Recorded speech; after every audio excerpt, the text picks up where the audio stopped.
Hello दोस्तों, तो अब हम बात करते हैं स्ट्रिंग डाटा स्ट्रक्चर के बारे में कि भाई स्ट्रिंग क्या होता है and how to implement string using C language. तो सबसे पहले स्टार्ट करते हैं व्हाट इज स्ट्रिंग से।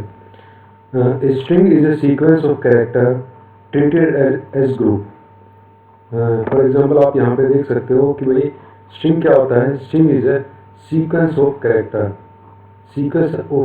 Treated as group. अब जब इन सीक्वेंस ऑफ कैरेक्टर को हम एक ग्रुप मानते हैं तो ये एक स्ट्रिंग बन जाता है। Any group of character defined between double quotation mark is a string constant. अगर कोई डबल कोटेशन मार्क के बीच में हम कोई स्ट्रिंग डिक्लेयर करते हैं तो उसे हम स्ट्रिंग कॉन्स्टेंट बोलते हैं। तो null character is by default किसी भी स्ट्रिंग के एंड में आपको कंपाइलर इंसर्ट कर देता है। नाउ अब सबसे पहले है नेक्स्ट डिक्लेरेशन ऑफ स्ट्रिंग।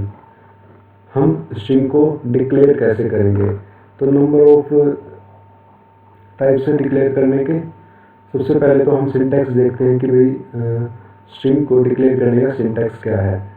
तो किसी भी स्ट्रिंग को हम कैरेक्टर वेरिएबल का यूज़ करके डिक्लेयर करते हैं। तो सिंटैक्स उसका है char then variable name and size. ठीक है, for example char name is a variable.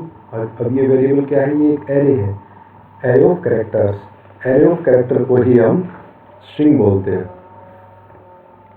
अब सबसे पहला स्टेप है डिक्लेरेशन के बाद आएगा इनिशियलाइजेशन ऑफ स्ट्रिंग। स्ट्रिंग की इनिशियलाइजेशन कैसे करेंगे?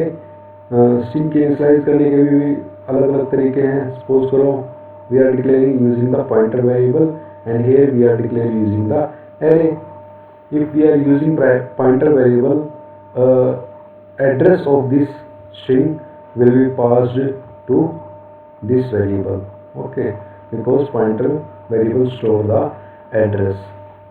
Next we can pass character by character to our array, or we can pass whole string as an input.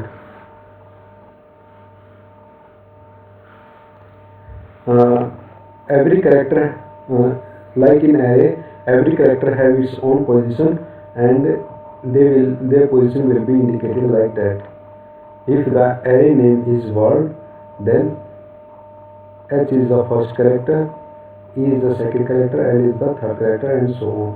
Last character must be null character in every string. Now let us discuss about some operations on string. First operation is length. How to calculate the length of the string. How to concatenate two strings.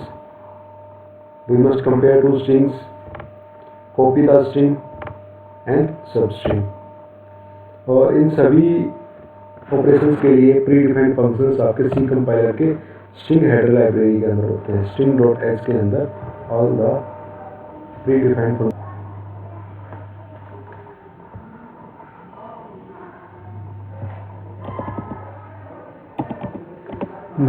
सबसे पहले string operation length के बारे में बात करते हैं। How to calculate the length of a string. Number of character in a string is called its length. तो किसी भी स्ट्रिंग में कितने कैरेक्टर हैं वो उसकी लेंथ को इंडिकेट करते हैं। अगर हम सी प्रोग्रामिंग की बात करें तो हम स्ट्रिंग हेडर फाइल को यूज़ करते हैं ताकि हम स्ट्रिंग के फंक्शंस को यूज़ कर पाएँ। Length function return the length of the string. अब लेंथ फंक्शन जो है वो स्ट्रिंग की लेंथ को रिटर्न करता है। और null character will not be counted. Null character को इसमें हम काउंट नहीं करते हैं। देखो सबसे पहले इसको जनरलाइज करते हैं कि भाई length will calculate the length of the string. Hello is a string that has been passed to this function length. Now calculate the length of the string. It is 1, 2, 3, 4, 5. Length function will return the value 5. It is the length of the string. Take one more example. Hello world. We have 1. In hello world we have 1, 2, 3, 4, 5. Blank space will also be counted. 6, 7, 8, 9, 10, 11. So total we have 11 characters in this string. In C programming, how we calculate the length of the string? For this we will use the strlen function that is available on the string.h header file. We will pass here string name, that is variable name. Look here, char a10 is equal to hello. Hello is a string that has been stored. To calculate the length of the string we will use strlen function, and here we will pass the variable, so double quotes is not used here. So strlen will return a value. The value will be a integer type, so we will have to take an integer variable to store the value of the length of the string. Here I variable will be declared of integer type. Suppose here I will declare a variable I of integer type, int I.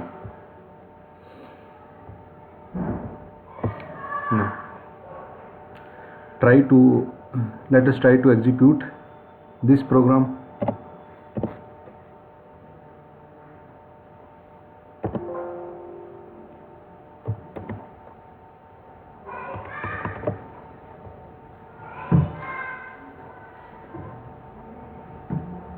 This is the C program to calculate the length of the string. Here I have used the string.h function and I variable to store the length of the string.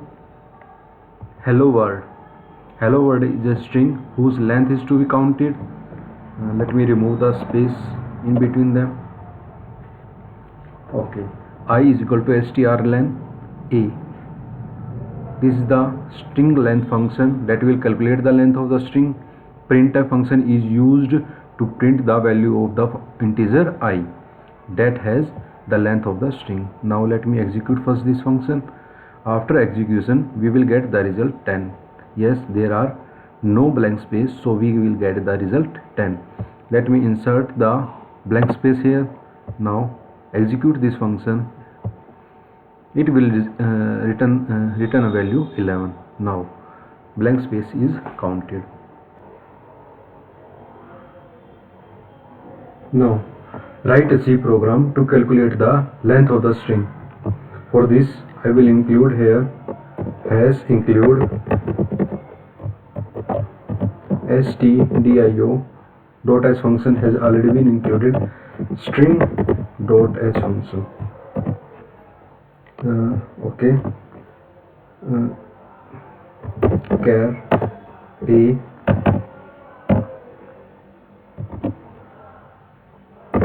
hello. First calculate the length of the hello. Let us take integer variable I that will store the value of length. Now calculate the length of the string. Length of the string. To calculate the length of the string in C program we will use strlen function. Now this function will calculate the length of the string and it has to be stored in an integer variable. I have already used integer variable. Now I will store the length of the string. Now use printf function to print the value of string, length of the string. Length of the string is %d. Now execute the program. After executing we will see the length of the function is, length of the given string is 5. Yes, the length of the string is 5. Let me change the string hello world. Now run again. After now we can see now the length of the string is 11 because the blank space is also be counted here. let me remove this blank space and now execute this program again. Now the length of the program is 10. Now you can easily understand the length function. Functions are available. Next operation is concatenation operation. Concatenation operation क्या होता है? It is used to combine two or more strings. It takes two arguments. दो argument लेगा ये, तभी तो उनको concatenate करेगा. Suppose करो in this example string 1 and string 2 are the arguments. String 1 is hello and string 2 is word.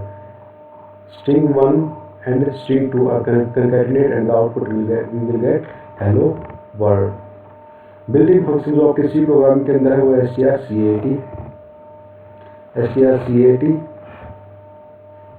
is used to concatenate two strings. For example, hello world and the output will be hello world.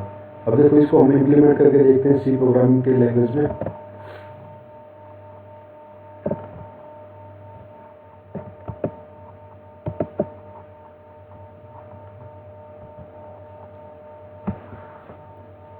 First एक सी compiler के अंदर हम सबसे पहले तो header file include करेंगे string.h की. मैंने बताया था आपको string.h हेडर फाइल इंक्लूड करेंगे.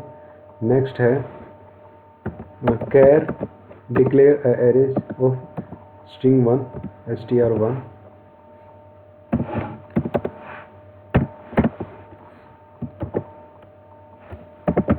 hello care str2.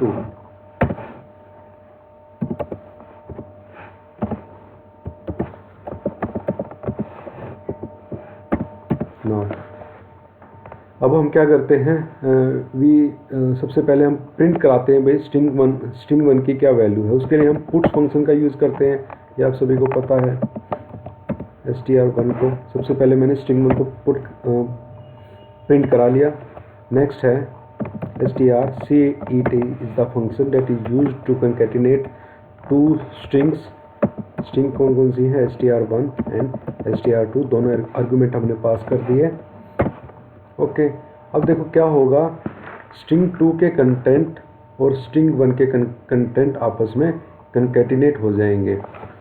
नाउ अब हम प्रिंट करते हैं puts str1 and the result will be copied into string 1.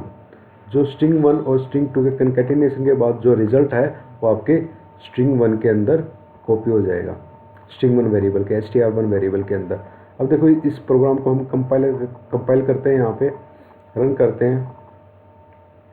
देखो जो फर्स्ट प्रिंट स्टेटमेंट है जो कि पुट स्टेटमेंट है उसका रिजल्ट आया हेलो, और नेक्स्ट प्रिंट स्टेटमेंट का रिजल्ट आया हेलो वर्ड. मतलब दोनों के दोनों स्ट्रिंग आपस में कंकैटिनेट हो गए. अब देखो मैं एक काम करता हूँ, इन दोनों की पोजीशन को चेंज कर देता हूँ, str2 एंड str1. यहाँ पे मैं प्रिंट कर लेता हूँ str1 को भी और नेक्स्ट में नीचे प्रिंट कर लेता हूँ str2 को भी, जो कि हमारे वेरिएबल हैं. देखो अब मैं इसको रन करता हूँ कंपाइलर में. आप चेंज डिफरेंस को नोटिस करना कि भाई क्या डिफरेंस आया दोनों में. अब देखो str1 प्रिंट हुआ हेलो, स्ट्रिंग 1 के अंदर कंटेंट था हेलो, स्ट्रिंग 2 के अंदर था कंटेंट वर्ड. अब जो अपना str1 प्रिंट हुआ है ना, ये दोबारा से हेलो प्रिंट हुआ है. ठीक है, तो अब जो कंटेंट है वो कॉपी हुए हैं str2 के अंदर. अगर मैं यहाँ पे str2 को भी प्रिंट कराता हूँ तो हम देखेंगे कि भाई जो हमारा कंटेंट है कंकैटिनेट होने के बाद जो रिजल्ट आया वो स्टोर हुआ है str2 के अंदर. ठीक है, क्योंकि हमने दोनों की पोजीशन को चेंज कर दिया. देखो hello word hello, now concatenate हुए ना दोनों के स्ट्रिंग, कि भाई स्ट्रिंग str2 के अंदर था वर्ड एंड str1 के अंदर था हेलो. दोनों के दोनों कंकैटिनेट हो गए और जो रिजल्ट स्टोर हो गया वो str2 के अंदर. तो आपका आउटपुट आ गया वर्ड हेलो. ठीक है।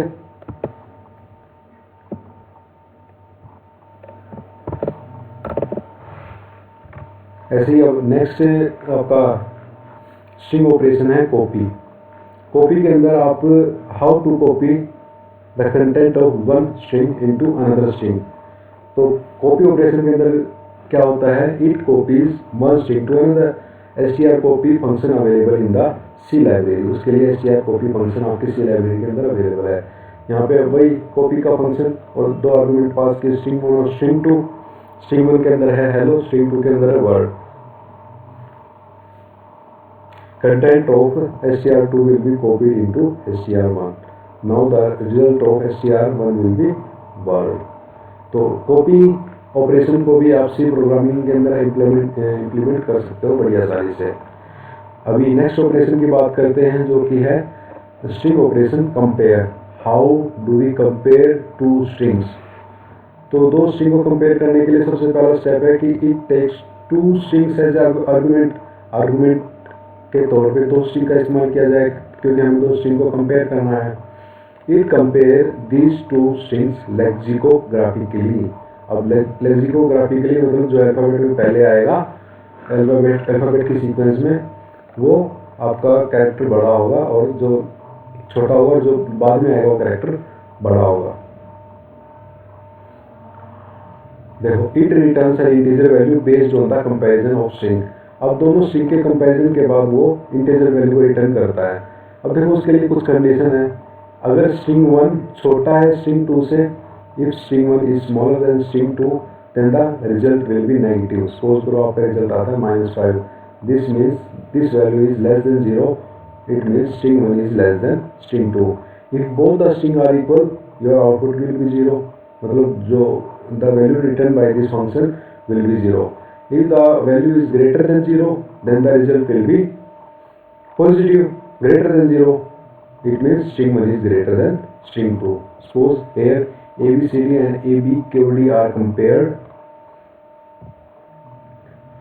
After comparison, depend on the value, we can say that this string is smaller or this string is greater.